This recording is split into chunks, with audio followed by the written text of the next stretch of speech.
আজকে আমার এই ক্লায়েন্ট ও চাকদা আজকবিতলায় থাকে। তো তোমার নামটা একটু বলে দাও। শিপ্রা বিশ্বাস। শিপ্রা বিশ্বাস ওর নাম। ও আজকে ওর স্পেশাল ডে, আজকে ওর সাত। তো এই ডে উপলক্ষে ও আমাকে আজকে বুকিং করেছে। চলো একটু জেনে নিই ও আমাকে কিভাবে বুকিং করলো আর কিভাবে ওর আজকের লুকটা ওর চাই।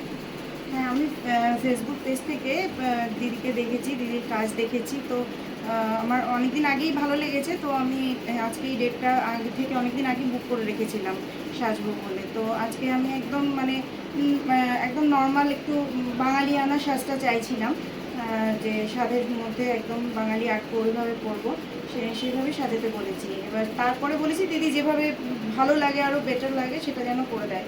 মানে আমার থেকে এক্সপিরিয়েন্স তো অনেক বেশি থাকবে, ওই জন্য পুরোটাই ছেড়ে দিয়েছি, দেখা যাক। তো চলো ফাইনাল লুকের জন্য তোমরা ওয়েট করো।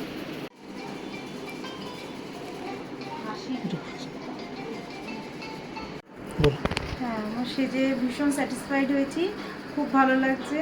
যেমনটা এক্সপেক্ট করেছিলাম তার থেকে বেশি ভালো লেগেছে। ভাবিনি এতটা ভালো লাগবে, খুব ভালো লেগেছে।